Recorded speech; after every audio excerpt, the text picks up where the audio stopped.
Bom dia e obrigada por aguardarem. Sejam bem-vindos à teleconferência do Grupo Fleury, referente aos resultados do quarto trimestre de 2020.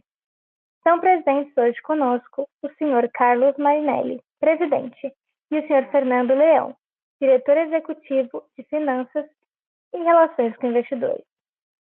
Informamos que esse evento está sendo gravado e que todos os participantes estarão apenas ouvindo a teleconferência durante a apresentação do Grupo Fleury. Em seguida, iniciaremos a sessão de perguntas e respostas quando mais instruções serão fornecidas. Caso algum dos senhores necessite de alguma assistência durante a teleconferência, queiram, por favor, solicitar a ajuda de um operador digitando *0. Este evento também está sendo transmitido simultaneamente pela internet via webcast, podendo ser acessado no endereço www.fleury.com.br/ri, onde se encontra disponível a respectiva apresentação.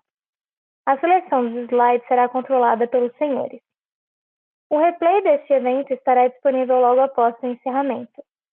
Lembramos que os participantes do webcast poderão registrar via website perguntas para o Grupo Fleury. Antes de prosseguir, gostaríamos de esclarecer que eventuais declarações que possam ser feitas durante esta teleconferência, relativas às perspectivas de negócios do Grupo Fleury, projeções, metas operacionais e financeiras, constituem-se em crenças e premissas da administração da companhia, bem como informações atualmente disponíveis para o Grupo Fleury. Considerações futuras não são garantias de desempenho e envolvem riscos, incertezas e premissas, pois se refere a eventos futuros e, portanto, dependem de circunstâncias que podem ou não ocorrer. Investidores e analistas devem compreender que condições gerais, condições do setor e outros fatores operacionais podem afetar os resultados futuros do Grupo Fleury e podem conduzir a resultados que diferem materialmente daqueles expressos em tais considerações futuras. Gostaria agora de passar a palavra ao Sr. Carlos Marinelli, que iniciará a apresentação. Por favor, Sr. Carlos, pode prosseguir. Bom dia e bem-vindos à teleconferência de resultados do quarto trimestre de 2020 do Grupo Fleury. Encerramos o quarto trimestre de 2020 atingindo uma marca jamais alcançada em nossos quase 95 anos de história. R$ 1 bilhão de receita bruta. Um crescimento de 28,5% em relação ao mesmo período de 2019. Outros indicadores reforçam que a companhia definitivamente superou os desafios impostos pela pandemia de Covid-19 no início de 2020. O EBITDA recorrente chegou a 308,6 milhões de reais, 58% mais que no mesmo período de 2019. E o lucro líquido recorrente somou 155,5 milhões de reais, 177% mais que no quarto trimestre de 2019.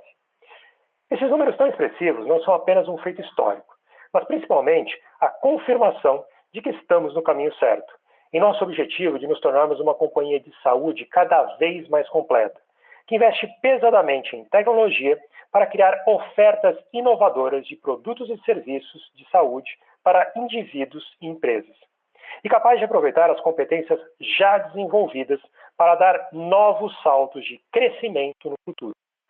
O Grupo Fleury, que no passado era uma empresa de medicina diagnóstica, se transformou em um potente ecossistema de saúde, integrado a health techs e outras empresas do setor, e com forte presença nos ambientes digital e físico. Nunca criamos e ocupamos tantas novas avenidas de crescimento quanto no ano passado. Uma das mais promissoras se refere à prestação de serviço de telemedicina, iniciada em abril de 2020, e que tem crescido de maneira exponencial. Terminamos o ano com quase 200 mil consultas agendadas. Metade desses agendamentos ocorreu no quarto trimestre. Uma parcela expressiva dos pacientes que experimentou essa modalidade de atendimento pela primeira vez já fez novas consultas, 31,6% do total. Por conta desse volume crescente, em novembro passado acrescentamos um time de mais de 100 profissionais de enfermagem à equipe de 370 médicos que atendem os nossos pacientes de telemedicina. Essa equipe de enfermeiros foi capaz de resolver 30% dos casos atendidos e melhor direcionar as teleconsultas, contribuindo para a qualidade e escalabilidade do serviço. As projeções de crescimento de telemedicina nos países líderes deste mercado são enormes. Na China, estima-se que os serviços de telemedicina devem movimentar mais de 54 bilhões de dólares em 2025, quase 7 vezes mais que em 2020. Nos Estados Unidos, a previsão é de que esse mercado movimente 35 bilhões de dólares em 2025, contra 15 bilhões de dólares em 2020. Acreditamos que, devido às características brasileiras, o mercado de telemedicina deve apresentar uma intensa curva de crescimento no país nos próximos anos. Os novos hábitos de consumo de saúde e nossa capacidade para identificá-los e atendê-los rapidamente fizeram com que avançássemos também no atendimento móvel. No quarto trimestre, essa modalidade de atendimento representou 7,4% da receita bruta, praticamente dobrando de tamanho em relação ao mesmo período de 2019.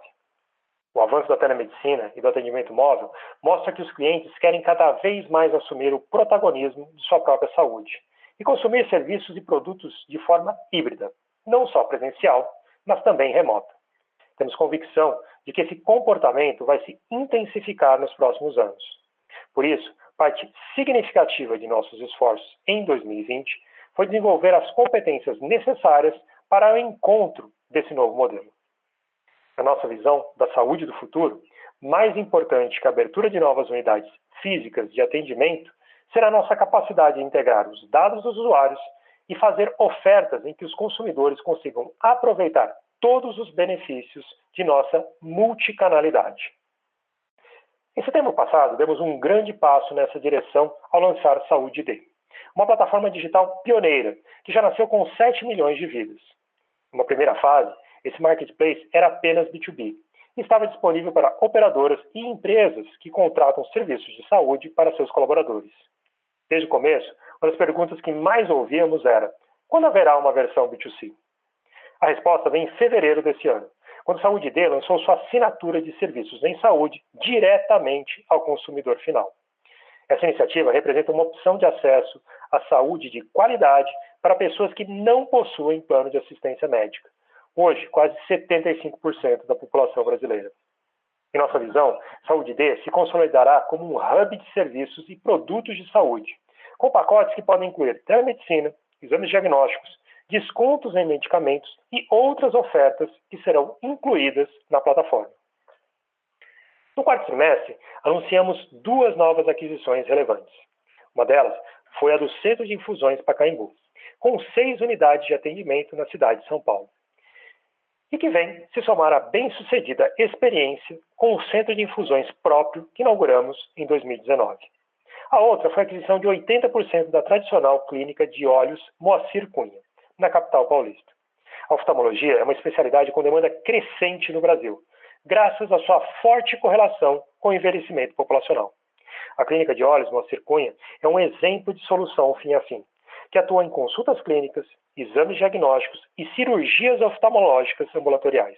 Ou seja, tem uma proposta completa de resolução do problema do paciente, sempre em ambiente ambulatorial. Estamos expandindo também organicamente para novos elos da cadeia de valor de saúde. Em dezembro, lançamos a plataforma de testes genéticos Somos DNA, que permite aos indivíduos, por meio de mapeamento genético, se engajar na prevenção de potenciais doenças hereditárias, em um modelo de contratação direto ao consumidor. No mesmo mês, iniciamos as operações da Pupila, uma plataforma de educação médica desenvolvida para transmitir conhecimento de forma digital e com alta qualidade para estudantes, residentes e especialistas que desejam se atualizar e se aprofundar no que há de mais moderno sobre conhecimento médico. Há poucos dias anunciamos a abertura do Centro de Medicina Reprodutiva Fleury, para atender o crescente número de mulheres que adiam a decisão de ter filhos. O Centro de Medicina Reprodutiva complementa serviços que hoje já oferecemos para a saúde da mulher. Essas iniciativas se somam a outras, como o Day Clinic, para a realização de cirurgias ortopédicas de baixa e média complexidade, que iniciamos há quase 2 anos. Todas elas se conectam com a nossa missão de prover soluções cada vez mais completas e integradas para a gestão de saúde e o bem-estar das pessoas. Todas elas têm potencial para serem incluídas na Saúde D. Às vezes nos pergunto se ao abrir tantas novas frentes de crescimento não podemos perder o foco. Não. O que estamos fazendo é usar a tecnologia e investir em novas frentes para ampliar nosso conhecimento e conceito de saúde e poder oferecer a indivíduos e empresas soluções completas. E é justamente por sermos uma empresa de origem médica que temos a legitimidade para integrar o que hoje só está disponível de forma fragmentada. O lançamento B2C de Saúde D é mais um passo do Grupo Fleury em sua missão de democratizar o acesso à saúde no Brasil, gerar impacto social positivo e contribuir para a sustentabilidade de todo o setor de saúde, em linha com os princípios do ESG. Assim como lideramos a transformação digital do setor de saúde, estamos liderando a transformação ESG. No Fleury Investor Day, realizado em dezembro de 2020, anunciamos outras 3 iniciativas que comprovam nosso pioneirismo nesse campo. Uma delas é a criação de um comitê exclusivo para acompanhamento da pauta ESG na companhia. A segunda é que, a partir deste ano, nos tornaremos uma das poucas empresas brasileiras a atrelar metas de sustentabilidade à remuneração variável de nossos executivos.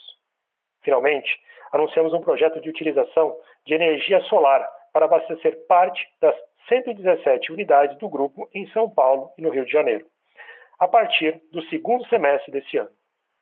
Vamos utilizar energia 100% limpa, evitando a emissão de quase 7.000 toneladas de CO2 anualmente, o que equivale ao plantio de quase 47.000 árvores, ao mesmo tempo que reduziremos o custo com consumo. Fizemos tudo isso enquanto exercemos ativamente nosso papel social, em várias frentes. Durante a pandemia de Covid-19, participamos de pesquisas epidemiológicas, colaboramos no processo de desenvolvimento da vacina de Oxford, colocamos nosso conhecimento médico à disposição da sociedade, sempre para esclarecer dúvidas sobre a doença e orientar a população.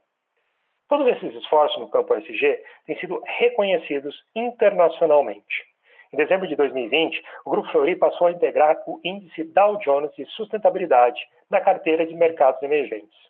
A lista inclui 100 empresas, das quais apenas 9 são brasileiras. Detalhe, o Fleury é a única companhia do setor de saúde das Américas incluída nesse índice. Em fevereiro deste ano, fomos incluídos no Sustainability Yearbook de 2021 do Dow Jones Sustainability Index, que selecionou 600 empresas de todo o mundo entre 7.000 analisadas. O Fleury é a única companhia não americana a ser incluída na categoria Provedores de Cuidados em Saúde e Serviços. Não podemos encerrar esse comentário sem agradecer a dedicação de nossos 11.200 colaboradores e 3.000 médicos. Nossa gente e nossa essência são os maiores responsáveis por termos conseguido superar um ano tão desafiador. É com esse time, com essa cultura e com as bases que construímos nos últimos meses que vamos dar mais um salto em 2020 e transformar a saúde a partir do uso intensivo de tecnologia, com a criação de ofertas de medicina de excelência em escala e acesso nunca antes vistos. Eu passo a palavra agora ao Fernando Leão, que prosseguirá com a apresentação. Eu estarei disponível ao final para a sessão de perguntas e respostas. Fernando, por favor. Obrigado, Carlos. Bom dia a todos. Seguirei agora com a apresentação trazendo os resultados financeiros do quarto trimestre. No slide 4, detalhamos o desempenho da receita bruta consolidada do grupo.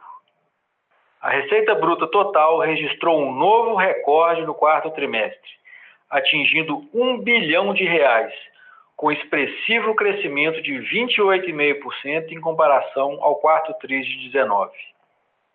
No trimestre, as unidades de atendimento apresentaram um crescimento de 26,2% e o B2B de 40,7%.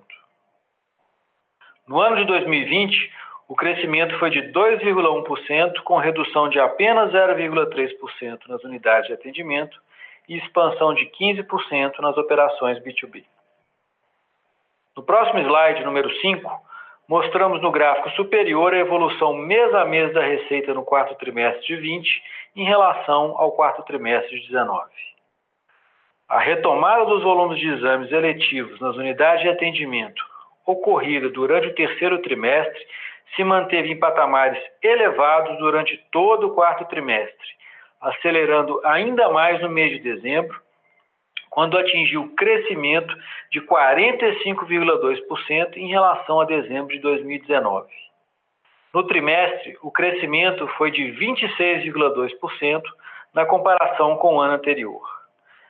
Essa tendência foi ainda mais forte no B2B, com crescimento de 59,2% da receita bruta no mês de dezembro e de 40,7% no trimestre, reflexo do aumento no volume de procedimentos eletivos e forte contribuição dos testes para a Covid-19 nos hospitais e segmento de laboratório de referência.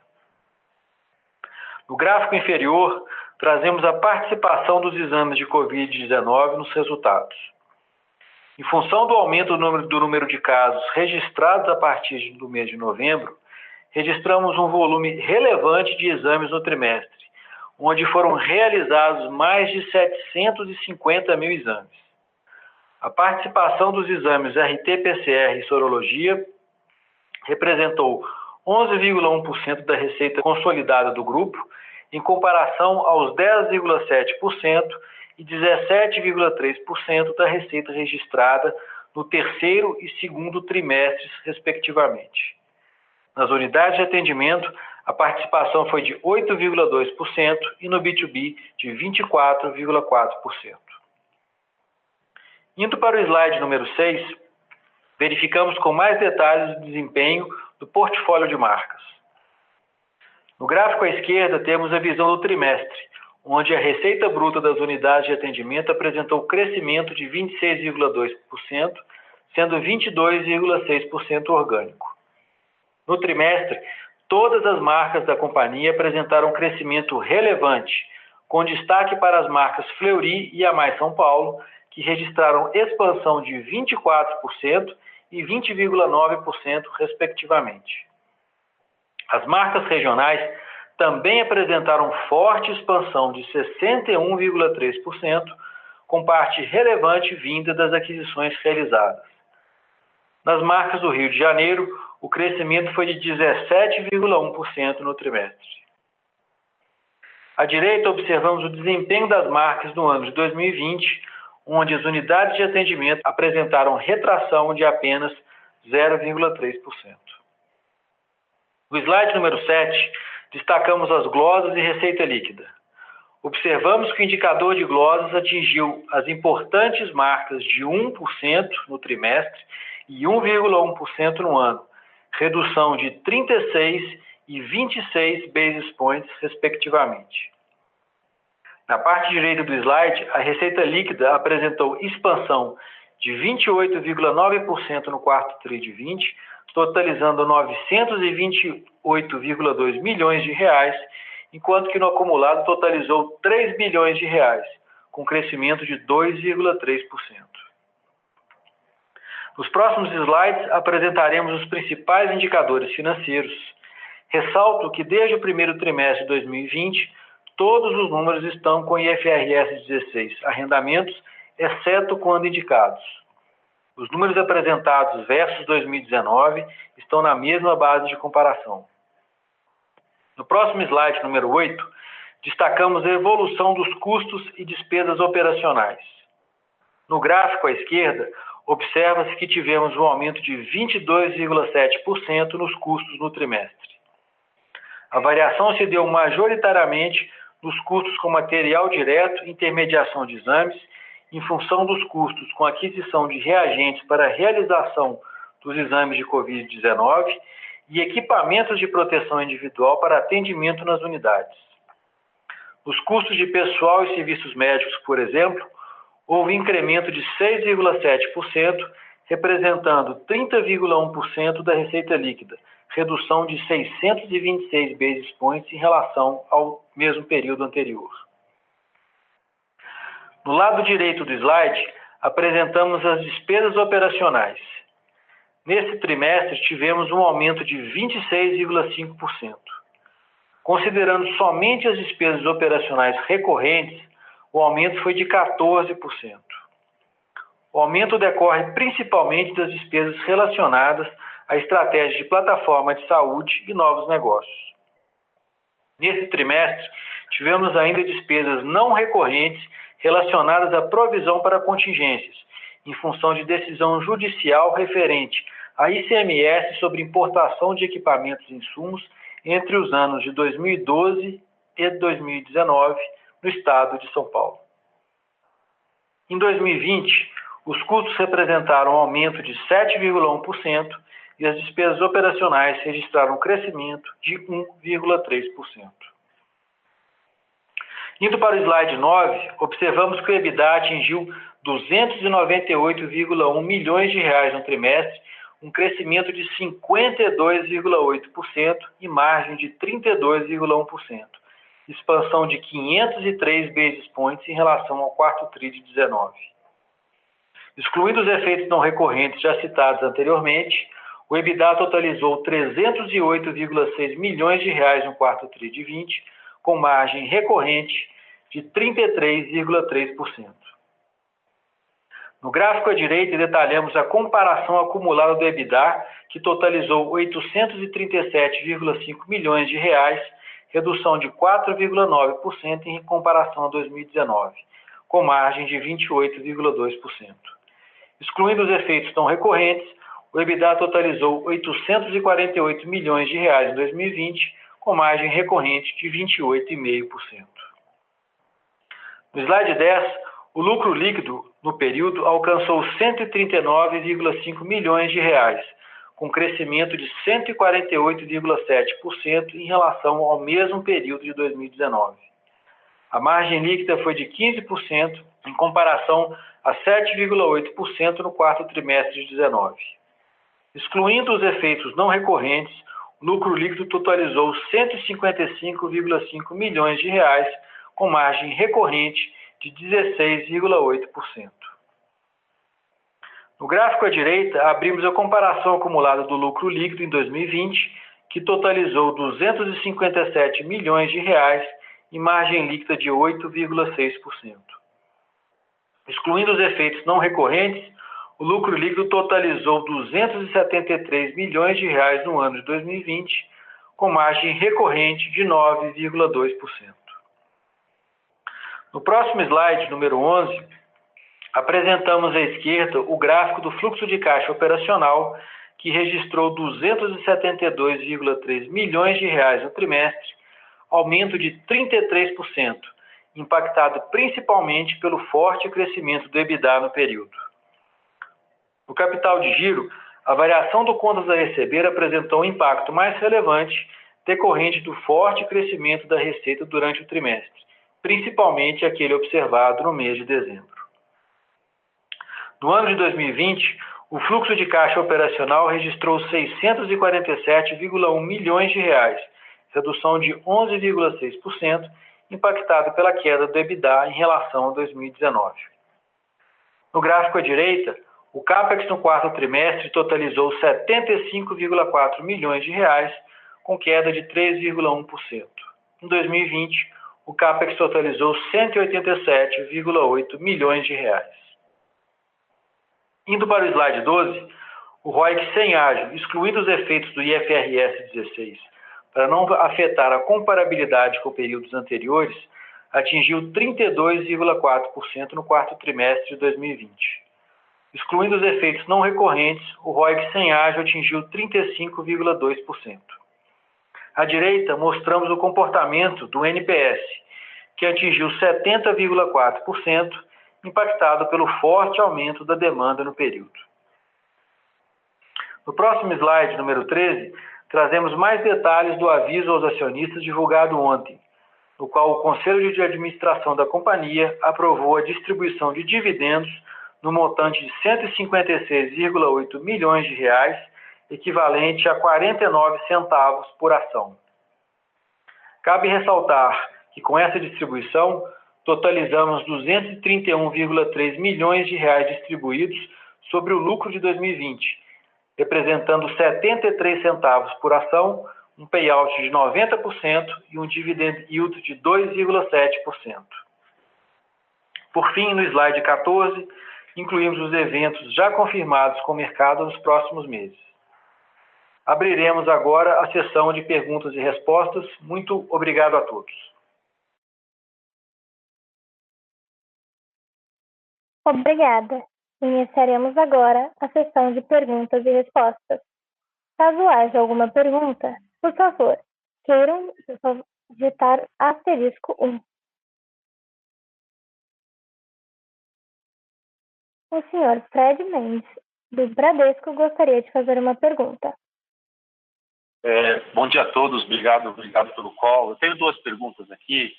A primeira delas, uma aceleração muito forte ali na parte de volumes, né, principalmente em dezembro, em volume de exames, né, principalmente em dezembro, no final do TRI. Então, eu não sei o que dá para falar, se dá para falar alguma coisa de se essa tendência, pelo menos acho que a tendência permanece aí no início do ano, né, no 2021, acho que essa seria a primeira. E a segunda, queria entender um pouquinho também do segmento de genômica ali, né? Se, enfim, teve algum crescimento já esse ano, queria entender se ele já está chegando mais próximo, com essa escala maior das margens normalizadas da empresa, né? E agora com os novos projetos, Somos DNA, enfim, se dá para esperar um crescimento maior dessa linha de negócio agora para 2020. Obrigado.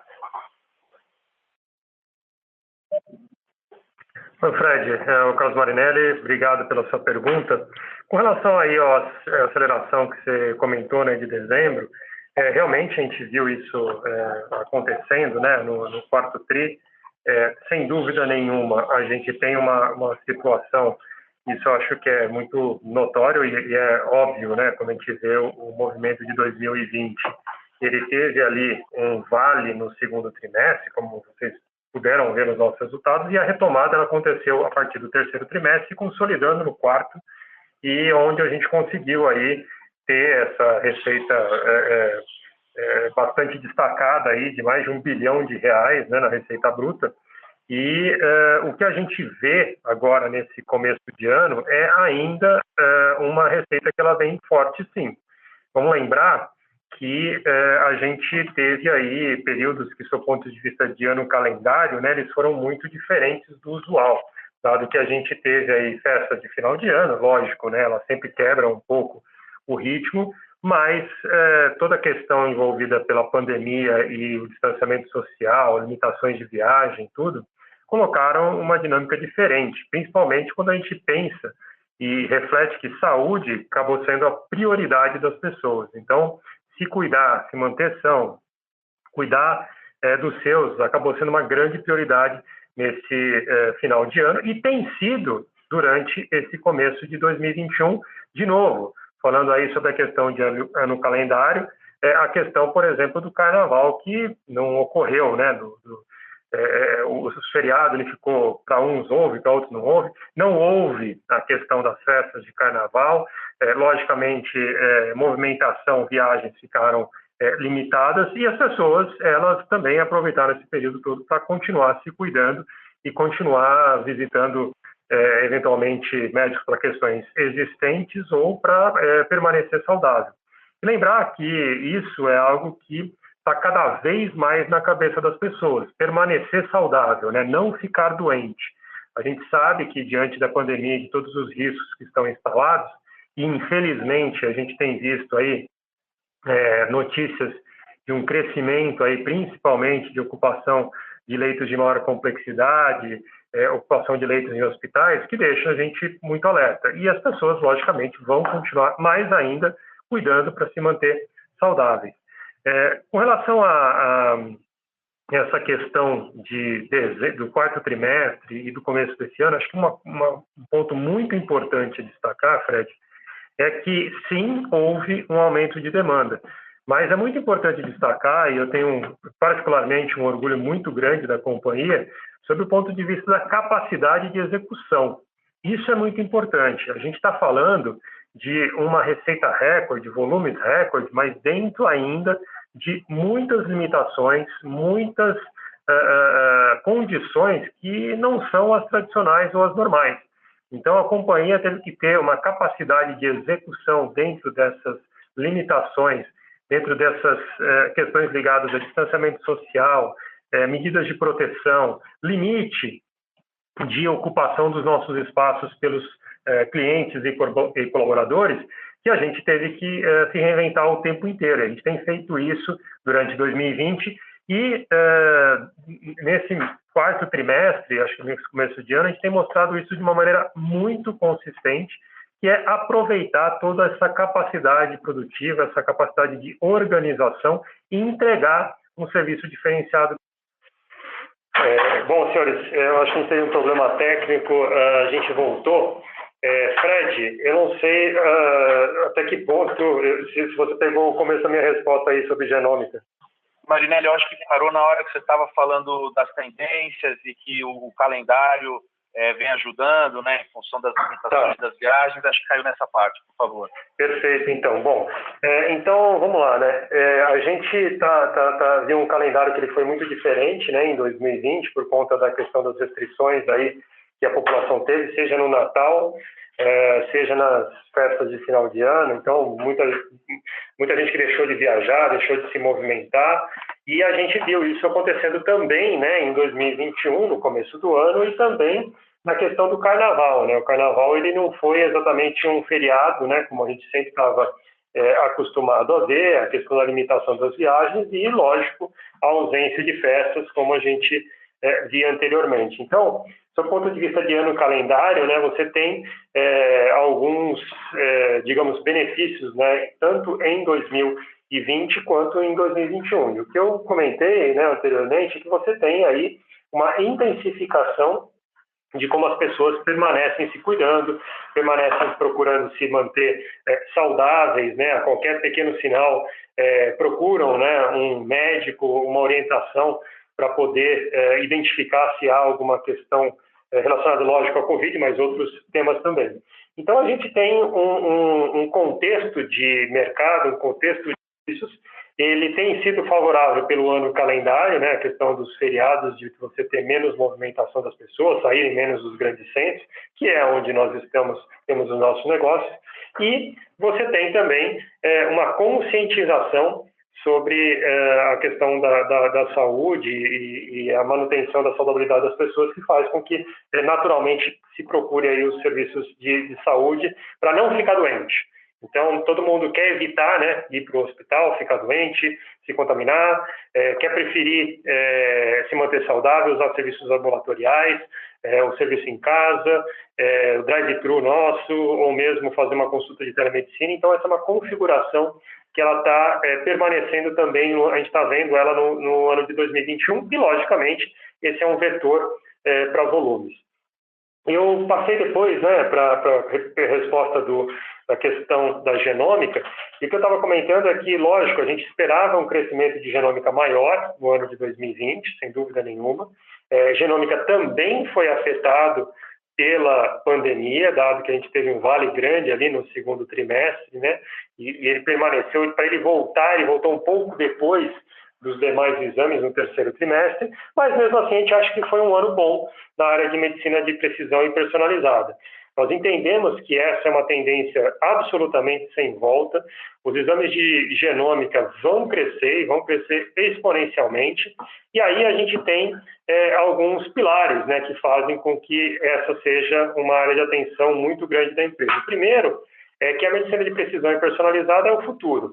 A gente vai somar a medicina que a gente já tem hoje, essa atenção personalizada de precisão, e ter resultados melhores para os indivíduos e para os seus médicos com relação à procura dos seus diagnósticos e também encaminhamento dos seus tratamentos.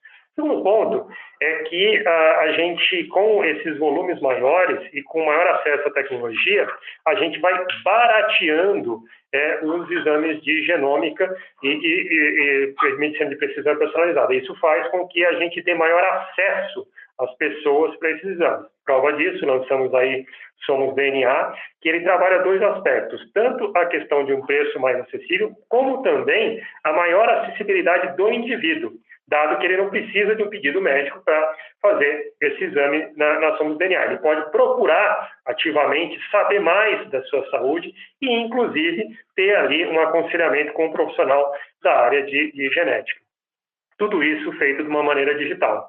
E o terceiro ponto é a questão de novas tecnologias que vão surgindo para aplicação de medicina de precisão personalizada. A gente tem uma parte aí do Wet Lab, que a gente é muito bem desenvolvido, sob o ponto de vista do sequenciamento, e cada vez mais a gente está conectado em nível global com as principais fontes de conhecimento e tecnologia no mundo para trazer essas tecnologias de sequenciamento para identificar cada vez mais produtos, soluções que deem interpretação dessas sequências e possam oferecer, como eu disse anteriormente, tanto um diagnóstico mais preciso como um encaminhamento, um tratamento mais de acordo com cada indivíduo. Então, genômica, medicina de precisão e personalizada continua uma alavanca forte de crescimento do grupo em 2021. Perfeito, Carlos, super claro, obrigado.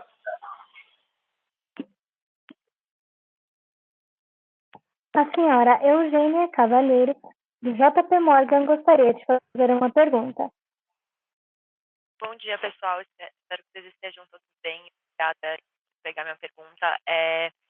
A gente viu resultados bem fortes de vocês ontem e o que a gente pôde ver é que, apesar de ter a ajuda do Covid, não foi só por isso que o resultado foi bom. Então, a gente vê as tendências já normalizando. Então, eu queria entender um pouco nessa linha, e o Carlos mencionou um pouco sobre a questão do primeiro trimestre, mas entender como vocês estão vendo essa coisa da demanda que ficou reprimida, especialmente ali no segundo trimestre, como vocês vêm isso recuperando. Vocês conseguem ter um pouco de visibilidade aí do que é uma volta de frequência e o que é a demanda reprimida sendo endereçada. E também um segundo ponto seria em relação às outras, enfim, frentes de vocês, diagnóstico. Então, vocês poderiam dar um pouco de visibilidade para a gente de como tem performado esses outros serviços aí, que, enfim, pela pandemia a gente viu uma tendência forte a tirar, enfim, procedimentos que não precisariam estar do hospital. Então, entender como tem performado essas outras frentes. Obrigada.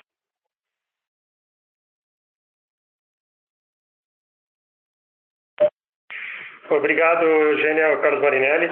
Com relação à questão da demanda que você colocou, né, definitivamente a gente já vê essa questão da volta da frequência. Eu acho que a volta da frequência, ela funciona junto com a questão da demanda reprimida. Você volta, né, para uma frequência normal e você tem, eventualmente, essa questão do, digamos, bônus, né, de uma demanda reprimida. Outra coisa é que, assim, a gente tem procurado entender esse número durante todo o ano de 2020, né, dos resultados de 2020, e isso resultou aí nesse forte desempenho do quarto tri.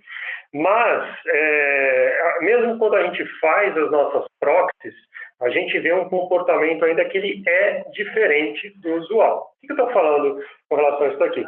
Você vê um mix de exame que ele é diferente, você vê um comportamento de recorrência que ele é diferente, você vê alguns elementos que eles mudaram, e aí se você tenta isolar simplesmente por conta da pandemia, você vê que, e você fica esperando ele passar, não necessariamente ele passou.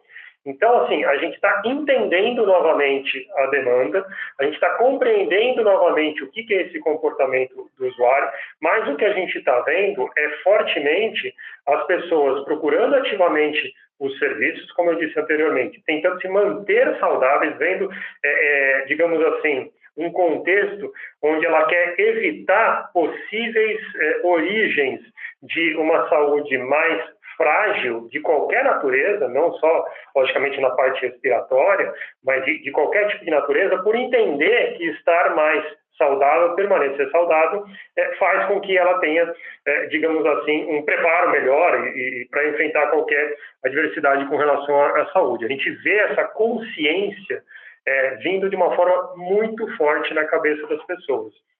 Ao mesmo tempo, a gente tem uma consciência de que tem essa demanda reprimida, ela já ficou bem menor e agora o comportamento da demanda ele vai ficando num outro patamar que comprova que tem a volta de frequência e tem esse comportamento diferente. E é isso que a gente está acompanhando.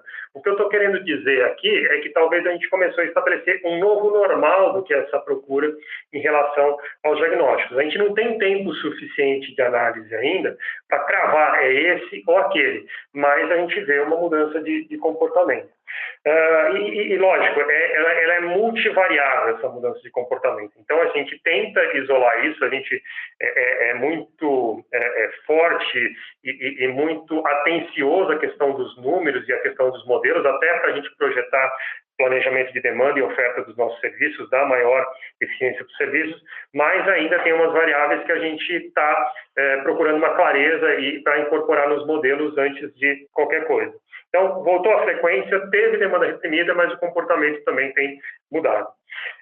Com relação aí à questão que você perguntou das outras frentes, sem dúvida nenhuma, a gente acredita que os elementos que a gente vem criando de encontrar, né, os espaços onde a gente pode estabelecer um diferencial, como a gente fez aí na questão das infusões, do Day Clinic, fez com a aquisição aí da Clínica de Olhos Moacir Cunha, que oftalmologia é um serviço eminentemente ambulatorial.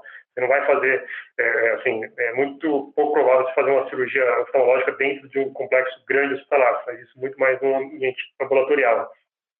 E toda a dinâmica ela fica no ambiente ambulatorial, conectado também com outras questões ambulatoriais, como a gente lançou agora há pouco tempo o Florifertilidade, né, para mães que querem postergar, né, a questão da maternidade e casais que têm aí problemas de infertilidade poderem ter. Então, a gente está encontrando esses espaços, primeiro, e a partir disso, mesmo a telemedicina, que a gente já aí bateu mais de 200 mil consultas, e o que a gente está fazendo é encontrando esses espaços, estabelecendo esses conhecimentos, tanto fazendo um greenfield desses conhecimentos e competências, quanto adquirindo esses conhecimentos e competências, como a gente fez com oftalmologia e fez também agora mais intensamente com a parte de infusão, e construindo a capacidade de, com tecnologia, conectar cada um desses pontos e fazer eles funcionarem.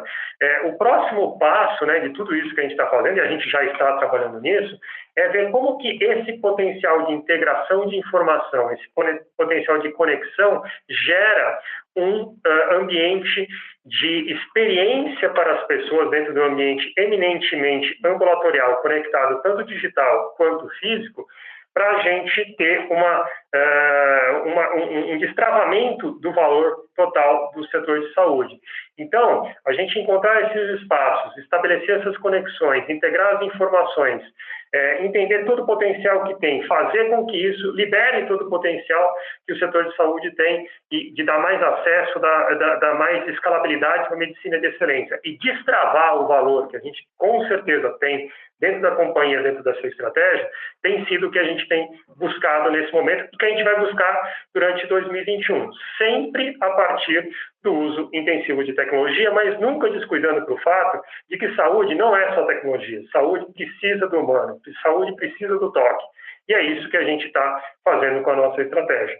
Então, espero ter respondido aí a sua pergunta. Qualquer ponto que ficou faltando, por favor, me avise. Não, respondeu sim. Muito obrigada, Carlos. Lembrando que para fazer perguntas, basta digitar *1.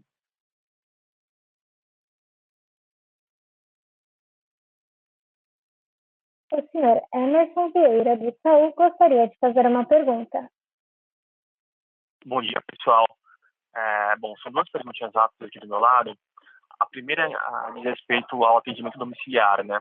Então, ele sustentou uma penetração ainda bem interessante nesse trimestre, mas quando a gente olha a performance do Triatri, né, houve uma queda na receita, de cerca de 8% aí no atendimento domiciliar. Então, eu queria entender se isso aqui é motivo, né, ou é reflexo, talvez, de uma canibalização ou cliente migrando entre esses canais. E se por esse motivo, né, como é que vocês esperam que essa frente de negócio continue contribuindo para adquirir novos clientes, né, principalmente fora das praças de atuação de Fleury, onde são dos pilares de crescimento também, né, com essas novas iniciativas. E a segunda pergunta diz respeito às novas fontes de receita, né. Queria só entender se em 2021, e olhando para frente aqui, a ideia é aprofundar nas verticais onde vocês entraram recentemente, né, oftalmologia, reprodução, infusão, ou se a gente deveria esperar também outras verticais sendo construídas em torno do core business da companhia ou até mesmo dessas verticais já adquiridas. Então, são essas duas perguntas. Obrigado, pessoal. Emerson, obrigado pela sua pergunta. Eu não sei exatamente aí em que contexto fez essa questão da queda, né, do atendimento domiciliar, mas o que a gente tem aqui, né, é que no terceiro TRI ele cresceu 117% em relação a 2019 e no quarto TRI ele cresceu 98% em relação a 2019. Então, assim, ele continua crescendo forte. Talvez aí no TRI contra TRI pode ter tido uma variação, mas ele continua crescendo forte em relação ao passado. E quando a gente vê um crescimento desse, né, que foi mais de 100% e continua sendo próximo de 100%, a gente está muito confortável de que estamos aí no caminho certo, né? E isso conectando até com a resposta anterior, né, Emerson, a gente vê que essa questão de você abrir esses novos espaços de atendimento para o cliente, ou, na verdade, esses espaços já estão abertos há 60 anos. Há 60 anos que a gente faz atendimento domiciliar, na verdade. Mas a gente trabalhar melhor esses espaços, principalmente com tecnologia, onde a pessoa pode, com conveniência, sem fricção, solicitar o atendimento em casa, pode ter essa conveniência extrema de receber o atendimento em casa, pode abrir essa porta, né, com confiança para a gente e fazer com que a gente ganhe esse espaço que estaria limitado na nossa unidade, é uma grande vantagem. Agora, a gente tem que ter a confiança do cliente para entrar pela porta dele. Se antes, né, a gente já tinha restrição de quem a gente deixava entrar na nossa casa, agora, então, essa restrição ficou maior ainda, essa atenção ficou maior ainda. E isso é uma grande força, isso é uma grande alavanca do Grupo Fleury, a confiança que ela tem dos clientes, e principalmente quando a gente pensa que a saúde ela vai estar em casa de maneira digital e física também, ela pode estar na telemedicina, mas ela pode estar no atendimento físico também, a gente saber que a gente tem essa confiança e pode entrar na casa do cliente, isso é muito importante, a gente ganha espaço de atendimento. Então, o atendimento continua forte, o atendimento domiciliar, o crescimento do atendimento domiciliar continua forte e continua sendo uma grande alavanca de crescimento para a gente. Eu vou te pedir desculpas, e se você puder me repetir a segunda pergunta, eu agradeceria. Claro, não, perfeito. A segunda pergunta só diz respeito à estratégia de diversificação de receitas, né? Se a gente deveria esperar um aprofundamento nas verticais, onde acompanhei recentemente, né? Ou seja, oftalmologia, infusão, reprodução, e, né? Ou seja, um aprofundamento nessas verticais, ou então uma expansão, né? Em torno de outros serviços, olhando para frente. É mais, enfim, um viés em relação a isso. Por favor, Carlos. Obrigado. Perfeito, Emerson. Eu acredito que a gente tem as duas coisas ocorrendo, tanto o aprofundamento quanto a expansão, né, lateral para outras especialidades. O que é importante dessa estratégia é a nossa estratégia ambulatorial. Então, o que a gente acredita para o futuro é que essa tendência do indivíduo ele procurar serviços ambulatoriais, ele já está presente, ele cresce e vai crescer mais ainda. Serviços que ele pode acessar rapidamente, próximo de casa, com facilidade, com conveniência, que tenham essa parte de tecnologia que facilite esse acesso e uso e que ele não precisa se expor em grandes grandes e complexos hospitais em que são dedicados para atividades mais de maior complexidade, né?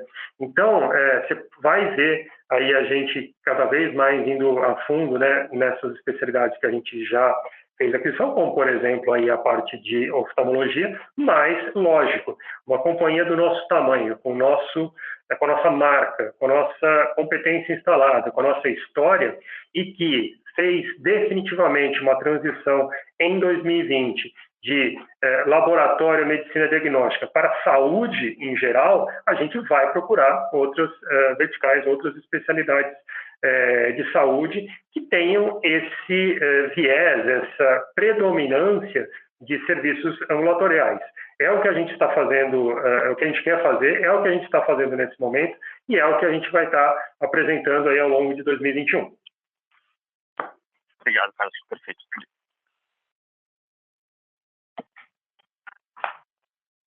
O senhor Maurício, do Credit Suisse, gostaria de fazer uma pergunta. Guilherme Leão, SCP daqui, tudo bem com vocês? Obrigado pelo espaço para a pergunta. Pergunta também relacionada à diversificação, um pouco como vocês pretendem se organizar, né? Vocês estão entrando em várias vertentes, né? Como você falou no seu texto introdutório, é uma coisa que o fato de você estar em várias vertentes não deveria tirar seu foco de nenhuma, né? Então, se vocês pretendem se organizar em unidades de negócio e como vocês pretendem reportar isso para o mercado, mesmo sabendo que, obviamente, do ponto de vista do paciente, vocês querem cuidar da saúde integral, né? Mas, em termos de gestão e reporte, o que vocês pensam para frente? Obrigado pela pergunta, Cepeda. Eu acho que a evolução é exatamente essa que você colocou. Um reporte por unidade de negócios e fazendo com que a gente tenha cada vez mais um disclosure das informações e maior granularidade das informações, até para vocês poderem ir acompanhando com a gente, não só os resultados, mas a gente poder apresentar para vocês também todo o potencial que existe em cada uma dessas iniciativas, que para a gente é enorme. Dentro da nossa estratégia, isso representa uma geração de valor futuro muito importante e que está indo de acordo com a nossa estratégia. Então, do mesmo jeito que lá atrás, né, eu estou na companhia há 15 anos, a gente tem reporta resultados aí há mais de 10, né, fizemos nosso abertura de capital em 2009, e o Fleury ele tem uma tradição de cada vez mais dar um volume de informação maior, mas numa granularidade, logicamente, que faça sentido com a estratégia e conectado com os nossos negócios. A gente se organiza internamente por unidade de negócios, fazemos toda a gestão por unidade de negócios. Por exemplo, um item super interessante, Saúde D, é uma empresa que ela faz parte do Grupo Fleury, mas ela tem lá o seu CEO General Manager, que é o Edu Oliveira, ele toca lá o time dele, responde para mim, logicamente, mas ela tem muita independência para conhecer o que são os seus desafios específicos e responder na velocidade que precisa para esses desafios específicos, que muitas vezes, quando você olha para uma empresa do tamanho do Fleury e um negócio mais maduro, como, por exemplo, medicina diagnóstica, você tem uma dinâmica diferente. Mas você tem uma cultura dentro da empresa hoje de geração de novos serviços, criação de novos produtos, de inovação contínua e essa saúde integral, conectada, com tecnologia fortemente aplicada, que ela está presente em todos os líderes da companhia. Prova disso, por exemplo, a Jane Tsutsui, que é a nossa diretora executiva que cuida dos negócios B2C, ela tem embaixo dela não só, né, as operações de Fleury, marcas regionais, mas também, por exemplo, toda essa operação de oftalmologia, infusões, uma série de outros negócios. Então, internamente, a maneira como nós nos organizamos, ela é uma maneira muito fluida, é uma maneira muito ágil, é uma maneira que faz com que a gente esteja conectado com esses novos desafios, inclusive de áreas corporativas, como a área de tecnologia, como a área de suprimentos, como a área de produtos, novos negócios, estratégia. Temos aí Cortex Ventures, que a gente lançou recentemente também para investimentos em startups.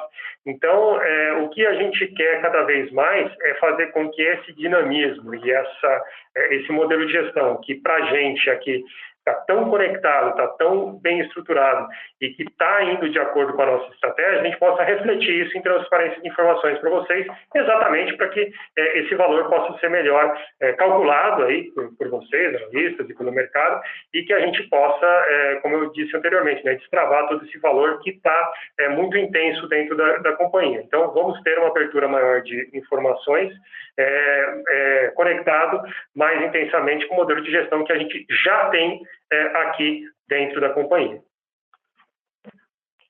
Claríssimo, obrigado.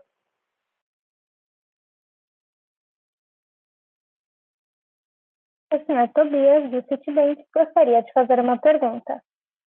Boa tarde, Carlos Leão. Parabéns de novo pelos resultados. Uma pergunta rápida. Não sei se tem algum dado já para dividir com a gente.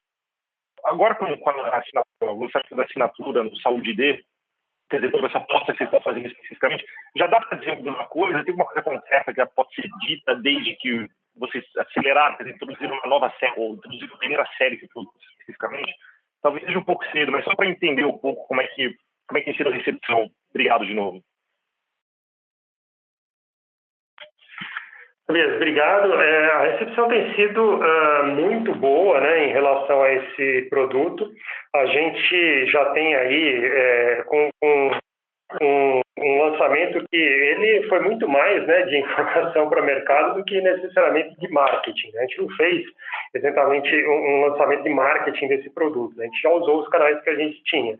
E lógico, como é um produto que a gente está lançando pela primeira vez e logicamente ele foi muito bem desenhado, muito bem pensado e estruturado, mas precisa ainda, né, de uma evolução nossa que que vai acontecer à medida que a gente for tendo os clientes, a gente logicamente está trabalhando com isso. Então um produto que ele está muito bem estruturado, mas que a gente ainda mantém ele um pouco contido. Mas quando a gente pensa que a gente já teve aí mais de 20 mil acessos a landing page, e isso teve uma conversão aí que a gente considera importante, né, de cadastros na base, de assinaturas de planos, que já tem aí um volume lógico muito pequeno, mas que a gente vê ele crescendo dia a dia, isso faz a gente crer que está no caminho certo.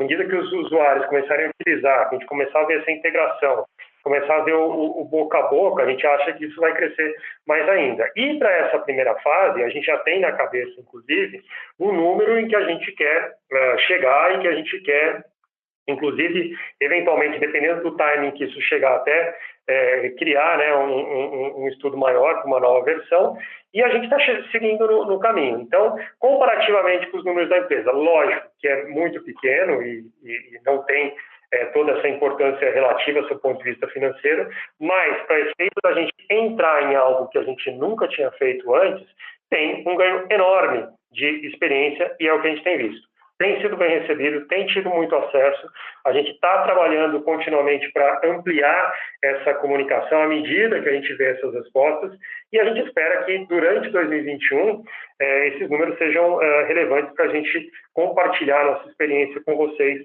em relação a esse tipo de negócio. Do mesmo jeito que aconteceu com o Somos DNA, que tem acontecido com o Somos DNA e outras iniciativas em que a gente está fazendo algo bem diferente, a gente está aprendendo muito e principalmente tem um potencial de crescimento enorme. Por exemplo, também Pupila, que é uma iniciativa de educação que a gente também teve muito orgulho de lançar. Então, tudo dentro do plano, tudo indo de acordo com o plano, e gerando tanto o valor monetário, mas principalmente o valor de conhecimento, que é algo muito grande. Basta dizer aí o que a gente fez, que é começar do zero, né, em telemedicina, lá em abril do ano passado, e a gente já ter hoje mais de 200 mil consultas feitas, e a gente ter aí um volume de usuários diário, que já bateu aí mais de 200 consultas num único dia. Posso te dizer que, infelizmente, tem subido nos últimos dias o volume de consulta. Eu digo infelizmente porque a gente vê claramente que isso é impacto de Covid, mas é um tamanho de operação, né? Hoje, né, já passamos dos 400 médicos, 100 enfermeiros, um modelo de negócio robusto e que nos coloca como um player de telemedicina, que eu vou te dizer que não sei, não tenho as estatísticas completas de mercado ou números muito específicos, mas não tenho dúvida de que nós somos uma das maiores, se não a maior operação de telemedicina hoje no Brasil em operação. Obrigado, Carlos. Só aproveitando um pouco isso, acho que tem um pouco com a telemedicina e também com saúde de quer dizer, porque eu entendi, a telemedicina você teve que investir muito. A grande pergunta que você tem é o custo de aquisição do cliente, né? Você obviamente vai ter um fluxo muito grande, um fluxo que migrou muito na pandemia para essa parte online, vocês estão bem preparados e capitalizaram. Então, pensando para frente, saúde de acho que são exemplos. A ideia é a seguinte, eu não vou investir muito agora para fazer um negócio crescer demais, estou tentando entender o negócio. E outras vertentes, talvez seja mais grande, mais preparado, eu posso até começar eventualmente pensar em investir mais. Eu estou tentando pensar um pouco, quer dizer, nessa equação toda de tecnologia, a gente fala cada vez mais de custo de aquisição do cliente, né? Você já tem muitos clientes, né? Esse é o ponto, né? O CAC, né? O custo de aquisição do cliente, né, Tobias, é um item importante quando você pensa ele isoladamente dentro de uma operação. E inclusive, né, quando você pensa, nós não somos nós pensamos e agimos como startups para vários desses negócios, mas nós não somos uma startup. Isso quer dizer que o nosso custo de aquisição do cliente ele é muito mais baixo.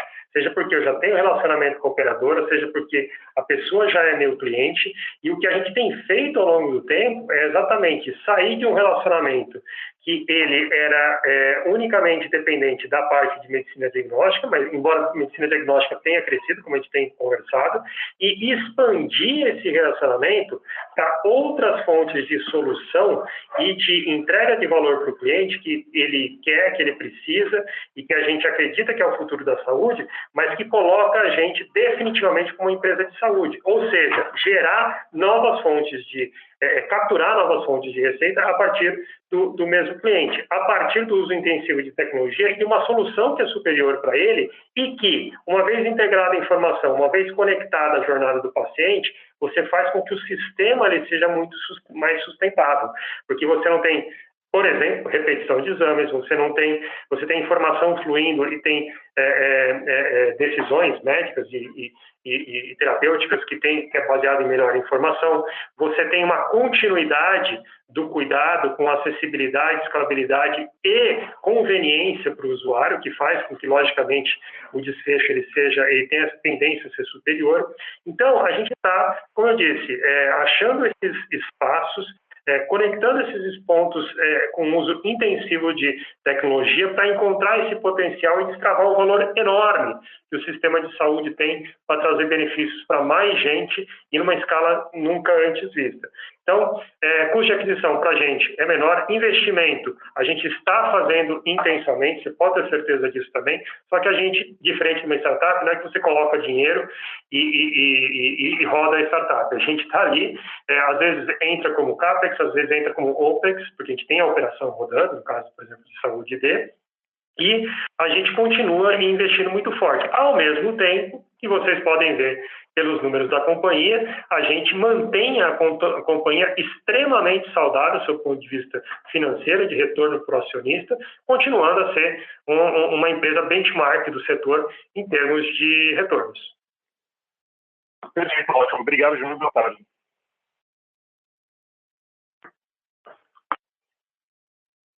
Encerramos nesse momento a sessão de perguntas e respostas. Gostaria de retornar a palavra ao Sr. Carlos para suas considerações finais.